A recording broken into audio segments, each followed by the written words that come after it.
Kind of curious what else he's got up his sleeve.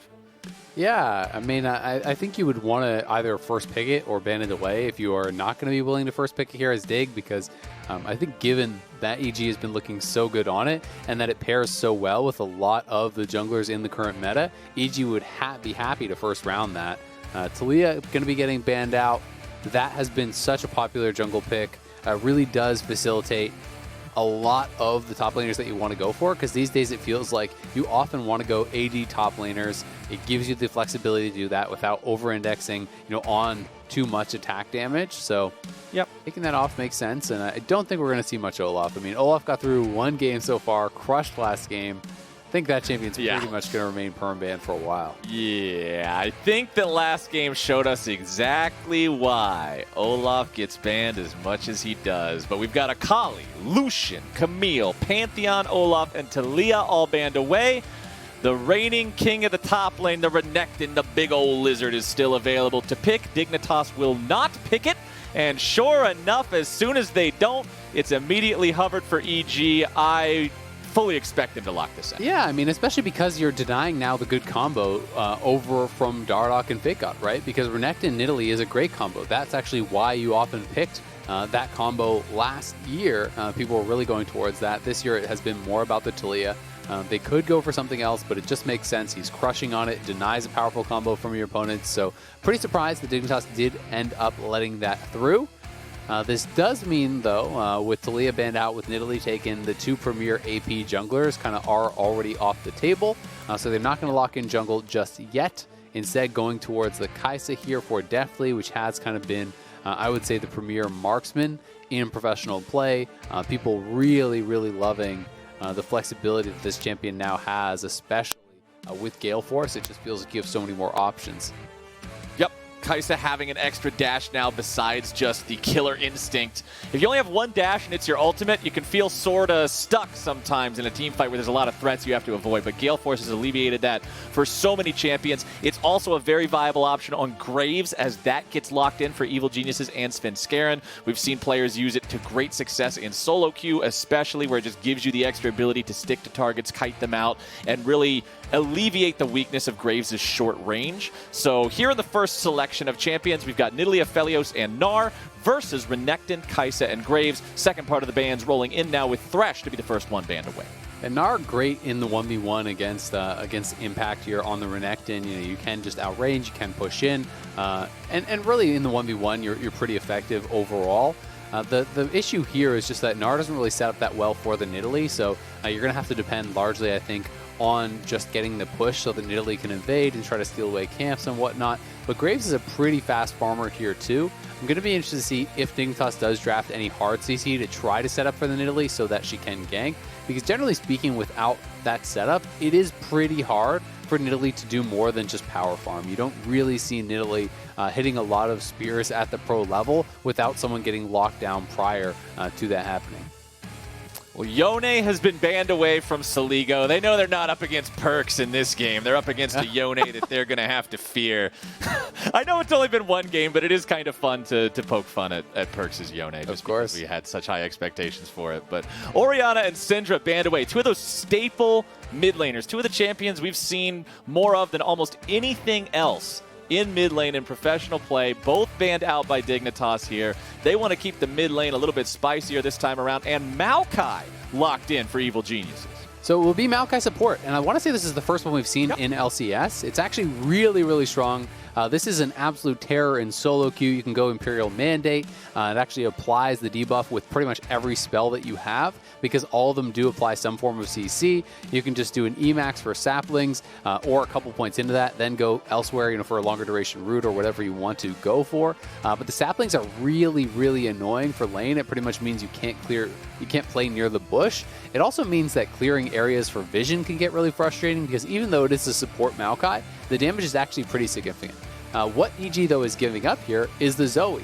And there's also been multiple mages banned out mid lane. You touched on the Orianna and the Syndra. Part of the reason that they're also being banned is because it's AD jungler, AD top lane, you have a marksman in the bot lane, so they know that EG needs AP, and that's why they're focusing on taking away those picks in particular.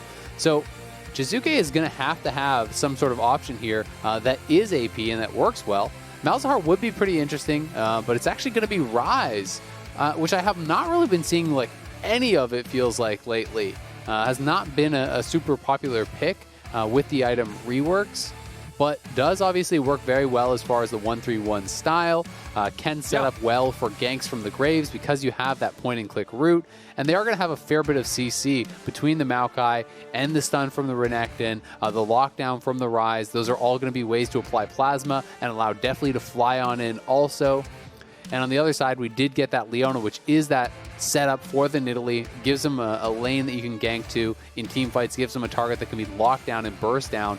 And there isn't really like a true tank over on EG, so everyone's going to be pretty squishy. So if you do get poked out by the Nidalee, by the Zoe, it's going to be dangerous because this is not going to be a true tank on the Maokai, right? Very likely it will be the Imperial Mandate sapling build, and that's like a really, really squishy Maokai. And Renekton is not a true tank also. You're not building up those distances. You're drain tanking, as you say, yeah. Well, I really like the Rise pick here for Evil Geniuses. Actually, when I saw the Malzahar pick hovered, I'm not going to lie, Isaac, I hated it. I don't think that it fits Jizuke's style really at all. Malzahar is to group up with the team, press R on a guy that matters, and then collect your free LP. Rise is something that you have to be more proactive on. Again, going around, making plays, split pushing, setting up the 1-3-1, all these things that you were talking about, making sure you've got good macro, collapsing with the rest of the team. And I think when Jizuke is on the same page with the rest of his team, that's where he shines the most. I don't want to see him on a champion like Malzahar. I want to see him on a Rise or on a LeBlanc or something similar. My question is just like, is the champion in a good state, right? You know, because it's actually like out of win rate data, which isn't everything. We have to put a pause to that as Deathly is going to get chased out, but looks like he's fine. You know, out of collected win rate data for solo queue, it is ranked 85th out of 86 recorded champions for mid lane. So it's a very low win. What?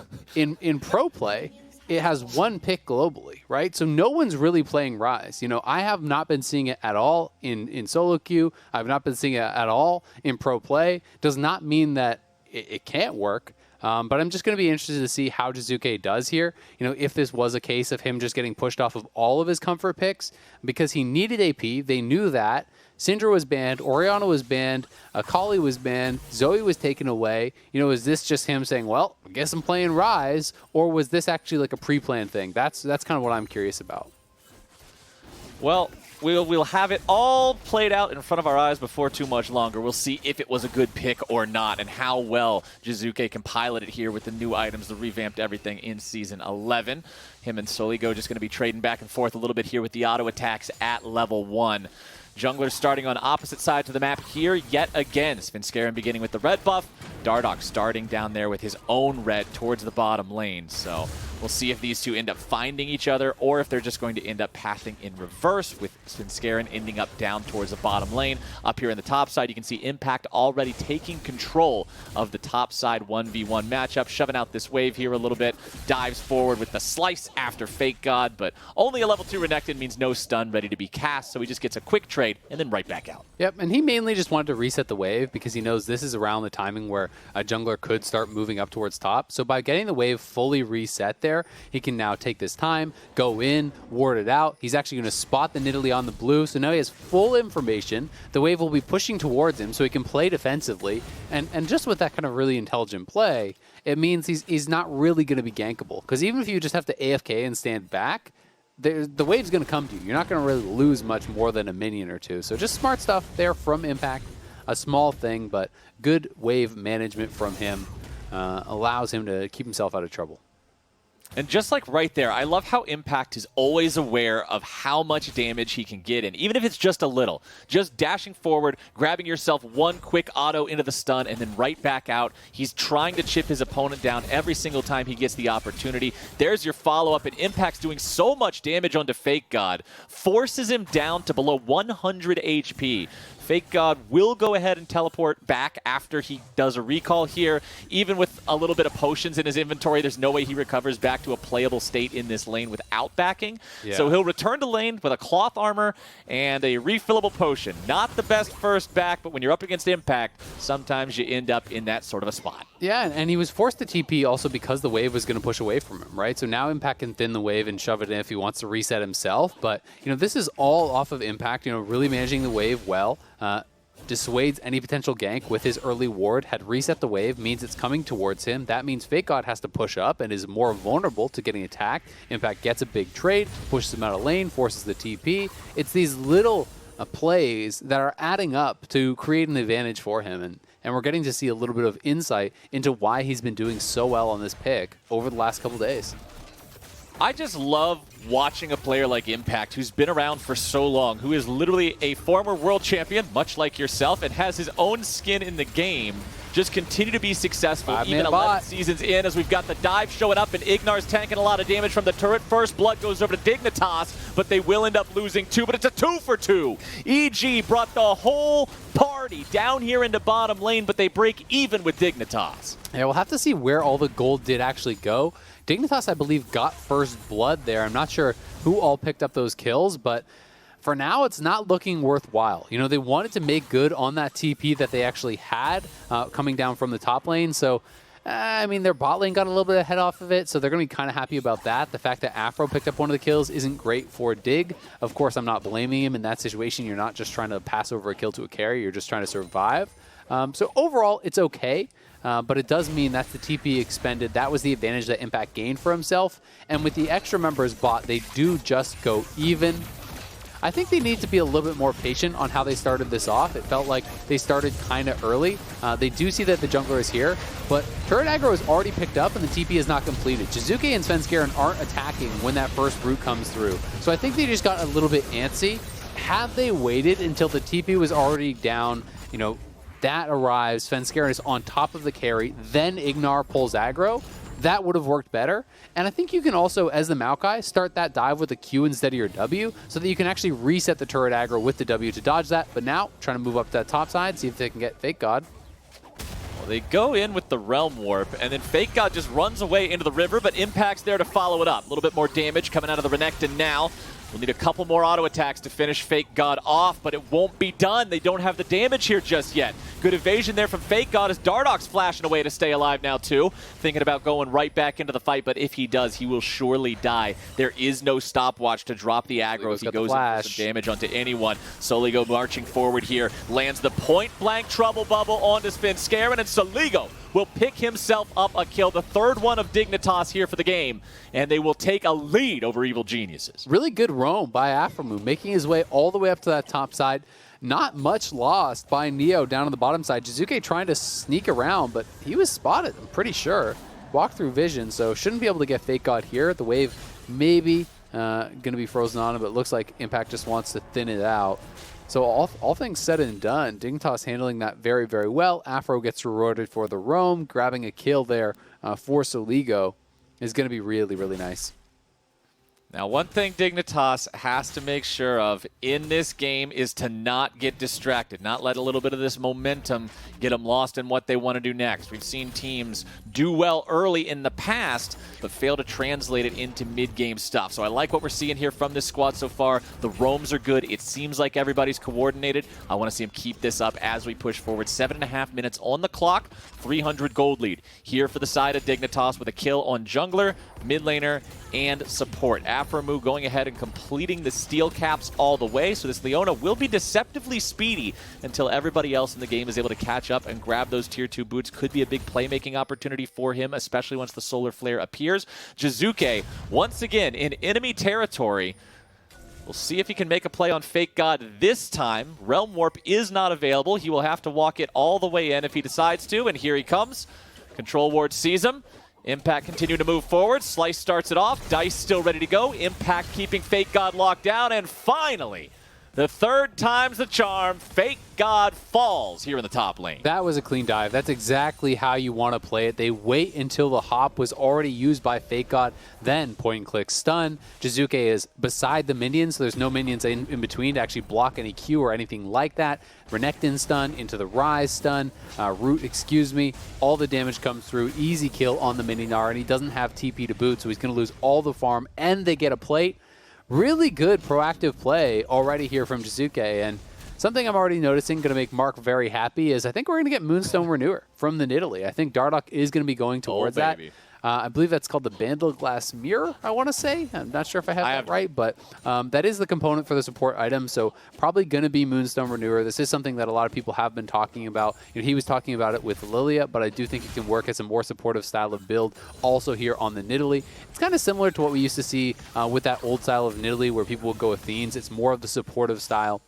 Moonstone Renewer can really have some huge numbers of healing. When you are hitting your opponents, you proc that heal. That, in addition to Nidalee's own healing, can be pretty powerful, but in trouble here. Ooh, nice poke combo coming out there from Dignitas to take down Jizuke. 2v1, they land the bubble, they land the paddle star, they land the spear, but now it's a 2v2 in the bottom lane. Neo getting himself away from the engage of Ignar, definitely trying to follow it up here a little bit as the ulti comes through from the Maokai, but he is out of mana now. TP coming in now as well, definitely make sure he fully commits with the flash to take down his AD carry opponent, but now the follow-up comes through and Saligo with the TP makes it a 1-for-1. But I still think that was the right play from Deftly, right? I think if you actually try to retreat there, I do not think you get out. So by him committing in, not only did he kill off Neo, but Saligo wants to make sure the marksman dies, so Ignar actually lived, right? So it ends up being that trade, and you got the TP out from your opponents. Mid lane can get pushed in. Yes, Saligo is getting pretty strong here, so that is dangerous, but I think making the best of a bad situation there was Deftly. Definitely making it so he at least breaks even on that, staying ahead of his opponent by a little bit of farm. 2-1-1 here on the Kai'Sa. Feeling good with where he's at, scaling forward in this game. Dardoch trying to just clear out some of the wave here in mid as he waits for his own mid laner to return. 3-0 for Saligo here on this Zoe, though. This guy's having a pretty darn good game for himself. Let's take another look at how that play happened bottom that he was able to go clean up. Yeah, Saligo has been impressing thus far, and this was just a bit of a phase check. Gets too close, flash, root, Neo cleanse flash, try to get out of there, but caught by the end of this Maokai ultimate, so the plasma is still there. Definitely just flashes in on the rooted target, finishes him off with the Q, and now Saligo, the TP arrives, does clean up the kill, but it allowed Ignar to get out, so it is that 1-for-1. Beneficial overall, I would say, for EG. Neo does still have the flash, he just did use the cleanse, so not as bad as it could be, but definitely is getting ahead here, and that's not a position that you want Kai'Sa to be in. Kai'Sa can be extremely difficult to deal with from ahead, can allow you to get to a position where you can dive in the back line very effectively. There's so much point-and-click CC on EG, so going to be easy to apply Plasma to those key targets and allow Deftly to follow up and try to delete them. Definitely will be critical for them being able to win this game here. Dignitas still maintaining a very slight lead. 5-4, 400 gold ahead. First Drake hasn't been taken yet. We're almost 12 minutes into the game, Azale. Normally we see these first Drakes go a bit faster than that. It was started up there by Svenskeren and EG. A nice spear from Dardoch finding Deftly. Does mean that Dignitas will have a bit of an advantage here if this turns into a full-on team fight. Solar Flare coming down. Svenskeren in a bad spot. Definitely the same. Tries to get himself away here. Somehow just barely staying alive as the Drake goes over to EG. They're going to find themselves a fight now, too, with a kill, a shutdown onto Saligo. Dignitas still stuck here in the bottom side river. Fake God just about enough rage to transform. Can they get the distance they need to get something off the back of this, though? Flash away from Jizuke. Half HP, but he's still alive. Dignitas still looking to close the gap here. Fake God stepping forward. Jizuke slammed up into the wall, likely to fall. Neo picks up the kill on that one. Yeah, that's a big kill there for Neo, but EG at the end of the day, they get the shutdown on Saligo. Ryze picked up the kill. They get the dragon, so a lot of summoners were forced off of them. That is kind of their deficit there, but I still think they're going to be pretty happy overall to have gotten that big shutdown kill onto Jizuke, to pick up the dragon. Pretty good stuff there from EG. That being said, it does get Dignitas back a little bit with the gold. You're trying to catch up Neo. So here's the play one more time. The sleep did land. Afro goes for the stun. Definitely not able to sidestep out of it. Just barely, though, survives with the ultimate back at the lowest amount of HP there. And then Impact and Jizuke have caught Saligo off to the side, flash in, stun. They get the shutdown. And then we did see that eventual chase down here on Jizuke, who proc the phase rush, tries to get out. But since Fake God has the flash and did connect with that boulder, is able to get him slowed down enough to eventually catch up, scoop him in the wall for the easy kill. Nicely done from Dignitas, making sure they didn't lose out too much there on the back end of that fight. But EG is still happy to take a 1-for-1 with an objective they get on top of it, icing on the cake. Mythic's starting to be completed here for everybody. We got some Ludens for the Zoe, Moonstone Renewer completed for Dardox and Italy there, but they're only the first two to have those up and ready to go. Everybody else still working towards them. Probably going to see those here in the next minute or two. Dignitas positioning themselves to potentially make a turret dive here on the tier 1 in bottom lane. But with Ignar hanging around, they know there's a lot of CC there, and it's a very risky move. EG, though, will take down that first turret of the game here in the top lane. Yeah, and all that gold going into the pockets of Impact, because I believe he got solo gold from the drop of the Rift Herald as well. So yeah, as a result, 1,700 or so gold ahead of Faker. That is a big lead for him. But of course, it does mean that with the equal gold elsewhere, a lot of his teammates are going to be behind. You can see a significant gold lead for Dardoch, who's doing very, very well. You can see in the bot lane, it's actually Neo slightly ahead in gold now also. So Impact is going to have to come up big in these fights, going to have to make use of all that gold that he has. Impact's Renekton, man. Is it going to be the three-peat here in the opening weekend of the LCS Lock-In tournament? Soligo trying to get himself away from the EG collapse, and well done. Waiting around, using the cleanse, getting away from the CC and the flash over the wall, the real flash, not just a Zoe flash, to stay alive and get out of that three-man collapse. Well done. Yeah, that was really nice from him. Ignar, quick thinking to actually flash into the pit from that angle. I think a lot of people would have flashed towards the river through the tri-brush and maybe just gotten chased down, but does get caught out, has to expend that flash, and we'll be heading back towards bot lane here with Deathly, who over the last couple of minutes, hasn't been doing as well, hasn't been able to pick up as much farm as he would have liked. They were out quite a bit in the advantage, and unfortunately for EG, that lead has kind of dwindled, but the game's still sitting very even. And I'm going to be really interested to kind of track the Moonstone Renewer numbers throughout the game. Maybe we can get some info from our stats team on how that is going to be progressing, because you can get some insanely high amounts of healing from this item. It can be very, very surprising how much it does, especially if you're doing a good job actually staying in combat, because every second spent in combat is increasing the bonus on your next heal to up to 50% bonus, right? And then anytime you hit an attack or a spell on an enemy champion, it's going to heal the nearest person to you on your team. And it can become very, very significant throughout a fight to the point where you're putting out hundreds and hundreds of healing in an individual fight that can completely change the pace of that fight. All right, EG, let's see what you can get here out of the Shelly. Summoned up in mid lane. They will need a little bit of extra damage. Her charge shouldn't be able to finish this off straight away. Yep, there it is. Needs a little bit more to make it happen, but a good defense from Dignitas will keep the turret barely standing. Oh, fake God. That was not what you needed with the ulti, but the follow-up from the rest of the team is right on point. They get the kill anyway.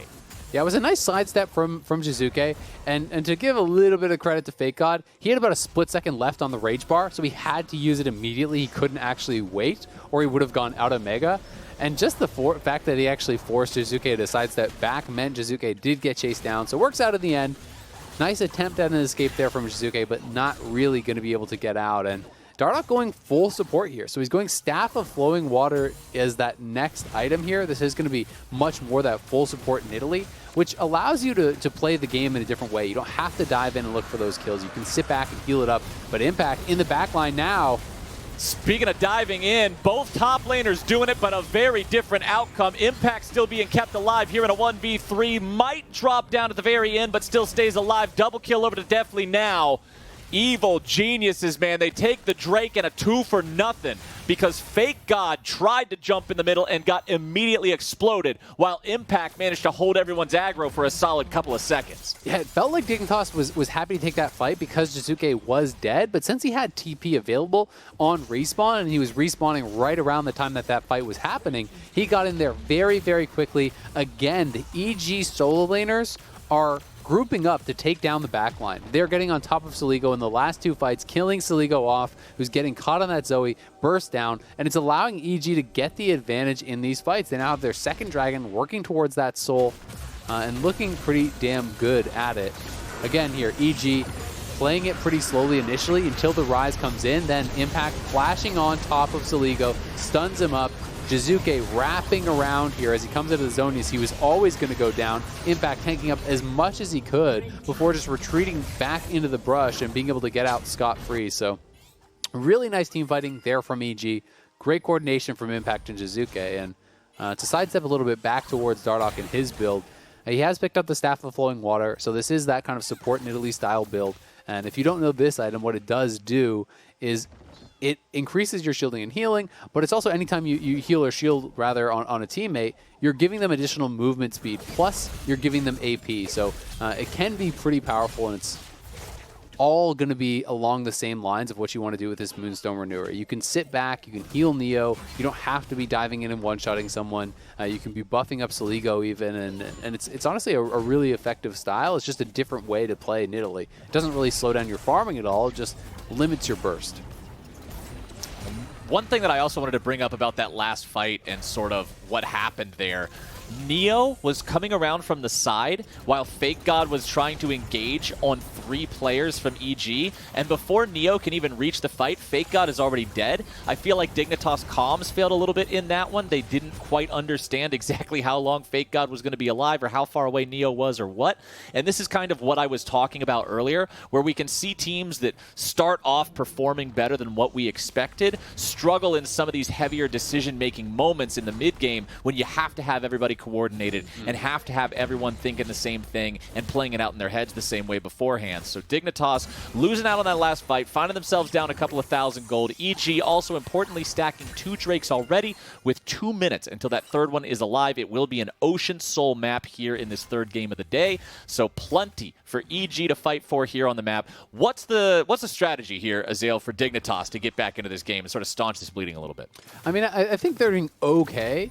To me, they need to actually play more slowly, at these team fights. You talked about, Fake God going in, looking for the engage. You're playing with Zoe Nidalee, right? You're not playing this like kind of just run at them and one-shot them style of composition. You're playing to get positioning, so you need to get to the objectives earlier. You need to clear out vision so you stop getting flanked by these TPs from Impact and Jizuke. And you need to allow Soligo and Dardoch to get poked, but they're not doing that. They're just engaging again. Aframu taking a lot of damage here as Neo gets jumped on. Impact is just it. He is the X factor of this team game after game after game. Picking up another kill here. It's enemy bot lane down. Impact still stuck on the front line, going to try to slice through him, but they will finally bring him down here. So a 1 for 2 still in EG's favor. Yeah, still in EG's favor. I just don't think they're giving enough time to really kind of poke out their opponents, right? Soligo wasn't even there. You're playing a poke comp. You have Nidalee and Zoe. Yes, you do have some engage here, but you want to poke them down, soften them up, and then generally utilize the Leona and the Gnar to then engage and try to finish them off, or to poke them off and then take the objective. But they're being so aggressive with the engage that they're always engaging on their opponents pretty much at full health. And then I just think that EG's comp just functions better from that place. I mean, in this case, they just didn't have enough vision, right? You're engaging, and it's a 3v4. You go forward into them. Afro was pretty much always going to die. Neo got a great Infernum ultimate, so splash damage was going everywhere, but Impact gets on top of him, knocks him down.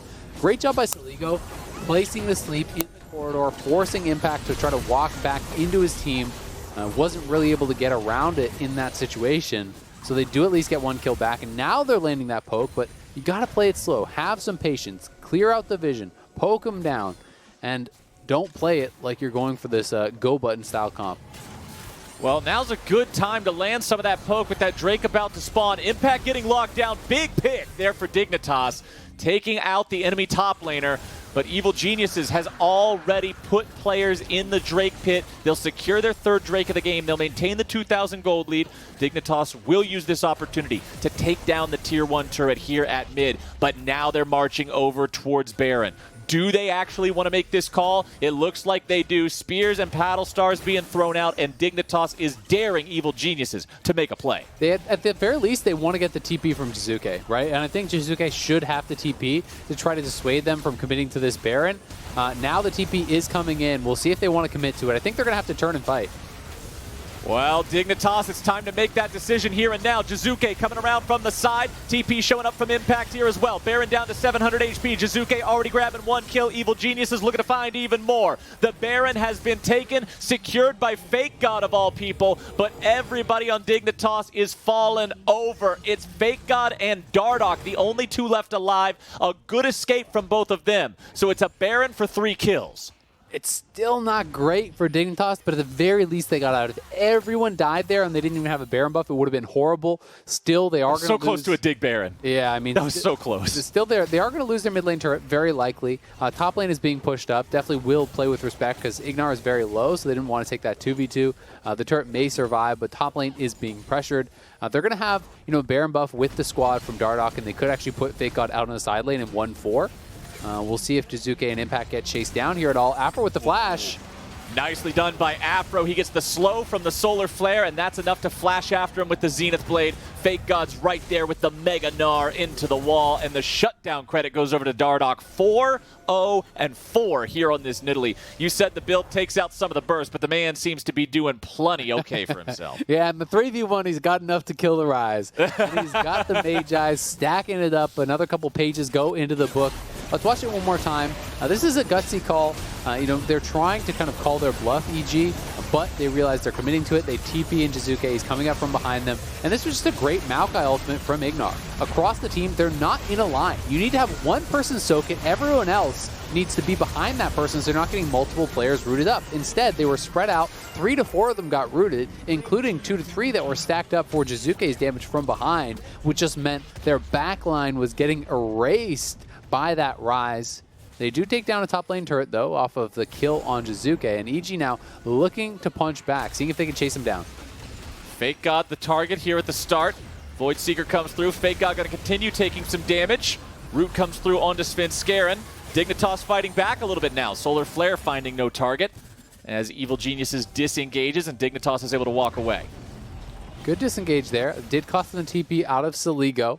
And Jizuke is going to be shoving up mid, but not really going to lose much of anything there. So not too much does happen, and I think this game is really going to come down to that next dragon fight because we do have the potential Ocean Soul coming up here for EG, and that is such a powerful buff, especially when you're playing a poke-style composition. It becomes even more difficult to deal with. They also don't really have any healing debuffs on their team. Sure, they have Bramble and Fake God, but that's not going to do it. You're really going to need to itemize towards a lot of healing debuffs to even have a hope of dealing with that. So EG is going to play for this dragon, and we'll see if Dignitas can poke him out enough to dissuade them from taking it. Saligo landing half of the HP of Ignar there with a Trouble Bubble. So getting some of that poke down here, but still plenty of time before the Drake spawns for Ignar to be able to heal up. And honestly, you can see his health bar already doing a good job of recovering right here. Svenskeren hanging out in the pit. And remember that whenever it's an Ocean Rift, you've got to be so respectful of that brush in the back of the pit. It complicates warding and stealing and 50-50s and everything. It can be so difficult to make sure you've got control over that if you don't already control the entirety of the area around the pit first. So I'm looking at EG to guarantee that they've got control over this Ocean Soul take. It'll be a huge power spike for them. It'll be something that their opponents will immediately have to react to because there are not already any grievous wounds on the side of Dignitas that I'm seeing right now, other than the Bramble Vest of Fake God, which is highly conditional because it requires your opponent to attack you with an auto attack. Yeah, so once that Ocean Soul is going to be auto attacking the Gnar. Yeah, Rise is not going to auto attack you. So once that Ocean Soul kicks in, if Dignitas does not want to contest this neutral objective, they will need to get some healing reduction. Yeah. Right now, though, EG is split, so Dig have the opportunity to potentially engage, but if they try to peel back, they're going to get... Oh, my God! Saligo's already down. Dig might have the chance to engage, but not no more. Azael Impact's going to be the next to fall here in the fight, but Afro Moon drops 2. Plenty of damage being dealt out by Neo, but here comes Svenskeren. Jizuke going right back into the Realm Warp, looking to maybe find something else going on. Dardoch's running all the way away. And that fight will do it. Only Dardoch left alive means Evil Geniuses get to take an Ocean Soul. They're getting soul for themselves. Neo fighting valiantly at the end there. Got so much damage out, but Saligo was just dead instantly on that fight. I think Dignitas it felt like they hesitated a tiny little bit because EG had 3 members below them, 2 members above them, and at that point, when you realize that, you must immediately engage towards one side, right? Try to create a 5v2 or a 5v3. Fight away from the opposing players on that other side who are trying to flank you, and it felt like they had this little moment of hesitation where they kited back towards that mid lane, and it gave EG time to get this pincer. So this is the moment I'm talking about. When they notice right around now. They see Ignar's there. It feels like they need to go towards him. Instead, they try to start cutting back. Soligo's moving back down towards his base. He is separated from the team, and the trap is sprung. Neo gets so much damage down in the back end of the fight, actually just erases deftly, and then he has all those chakrams stacked up. Was getting a ton of damage down, almost able to survive and take down multiple members, but it was just that initial hesitation and split that Dignitas had that allowed Soligo to get picked off for free and allowed them to get pincered. EG has just been really, really good on those engages. There were so many chakrams there. It was a full-on circle around him by the time he fell over. One or two more auto attacks, and he could have been able to clean up that fight, but decisiveness from Evil Geniuses managed to take him down in time. Ocean Soul in their possession now, commanding a 3,000 gold lead. Still a pretty close game overall, everything considered here, 29 minutes into it. Dignitas will have a much steeper mountain to climb at this point, though, with the state of that Ocean Soul. We'll see if Baron becomes contested here very soon. Impact diving into the middle of 5, looking to start off the fight here. Neo's not stocking up any chakrams today. The Maokai ulti coming through just to zone everyone else out. Realm Warp comes through too. There comes 4 members of EG. They've got the minion wave here in the mid lane. This could be a game-ending push if they decide to go for it, Isaac. Yeah, I think it is going to be a game-ending push. They have shown no hesitation thus far. And Svenskeren is low. Oh my god! Low is better than dead, and Dardoch is dead on that one. Fake God's going to join him. Double kill over to Deftly, but he sticks around underneath the turret a little bit too long.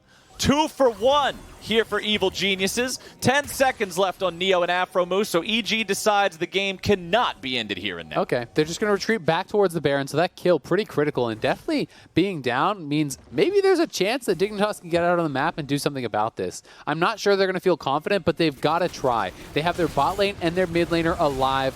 They're moving over towards the Baron. It's going to go down more slowly because Deftly is dead.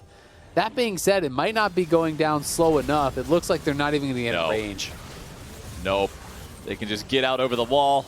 The 2 champions that have dashes go over that backside of the wall, and then Maokai and Ryze can just walk on out the front door. Evil Geniuses picking up a Baron, and unlike the Baron that Dignitas got that was immediately punished, they were swift enough to get out without consequences. Let's take another look at the attempted end of the game here at the Nexus turrets. Yeah, and this burst on Dardoch was just crazy. He died pretty much instantaneously there. His first death of the game. Fake God scoops in Deftly, but Deftly just barely able to ult out under that stun that was coming through from the Meganar. Unfortunately for him, not realizing he had turret aggro, so it does take a couple shots there. Yeah. A little bit egg on his face, but still looking really good this game. And EG are poised to close this one out. Fake God pretty far up. Has got to be careful here because Jizuke has reached true late game stage. He is really, really strong on the rise at this point. And Kaisa is going to be no slouch either. The rise has worked out. You had questions at the beginning of the game. Is this champion strong enough in the current state of League of Legends to be competitive, to be viable in a pro play scenario? And at least here in this game, it looks like the answer is yes. Jizuke has 65 CS over his opponent, 6, 5, and 8 on the KDA, participating in 2/3 of his team's total amount of kills. It's been a good showing from him here so far. I mean, he has played really well, and this has been one of his signature picks throughout his career, one of the ones he's really known for. He's been so proactive on the map, moving around, again, using the Realm Warp here to try to chase down Fake God, who's maybe in some trouble here. Fake God kiting away, gets back through the wall in the... through the hole in the wall, in the base, I should say, as the remainder of EG says, all right, you've got all your attention up there in the top side. We're just going to go ahead and take bot side inhib if you don't mind. Turns out Dignitas do. They'll keep that one alive with only 25% HP. But now, the tug of war that is trying to defend your base and being pulled from lane to lane, trying to stop every single point of pressure, is finally breaking a bit here for Dignitas. That mid lane inhibitor is gone. Bottom lane inhibitor exposed. Bottom lane inhibitor nearly exposed, excuse me. Top lane inhibitor now vulnerable as Deftly continues the push up here. Impact trying to just end this game, pushing forward, has Jizuke right behind him. So much power here for this Evil Geniuses roster. They blow Fake God up immediately. As soon as he gets stuck in the Rune Prison, the follow-up CC is right there. Maokai ulti coming through, trying to see if they can catch anybody valuable here on Dignitas. Leona being the only one getting hit. You don't necessarily want to dive onto Leona in between two Nexus turrets, but it's still a 5v4. Saligo with the flash to get himself away. Counterattack coming down now. The lockdown only onto Ignar again. The Maokai's not going to be the best target, but they're going to take him out anyway. Impact still buying some time here in the back line. Neo trying to kite out, outplay this one maybe a little bit deftly with the auto attacks and the Void Seeker to finish off Dardoch. Neo is down now too. There is your Bud Light ace, and there is your victory. Evil Geniuses remain the only undefeated team after week 1 of the Lock-In tournament. And they are doing it with some style, breaking out the Rise, looking really good throughout this game. First Rise we've seen in Lock-In, first Maokai we've seen in Lock-In, making it work big time. Definitely has been good as well across these 3 games, which I think was the biggest question mark for the team. Impact has been crushing it. 3 straight Renekton games. He's always finding the angles. But the thing that is most promising for me about EG is how well coordinated they actually do look. You know, every single time we saw these fights around Dragon, it is Jizuke coordinating well with Impact, timing their engages, timing TP flanks to get on top of Saligo, wipe him off the face of the map right off the bat. Ignar is in there with the engages right alongside them. So it's just nice to see how well coordinated this team looks already. Yeah, and especially considering this isn't the same story as like 100 Thieves, which is 4 of the same players playing together again. The synergy's already pre-built. This Evil Geniuses squad just feels like they've got a natural synergy with one another. They've been a lot of fun to watch here in these first 3 games in week 1. I'm looking forward to getting to see more of them in week 2 and 3, because if one of your innate advantages is how coordinated you are, at the start of the season, that will start to disappear after a couple of weeks, and the other teams get more coordinated themselves, right? By comparison, you won't be as far ahead.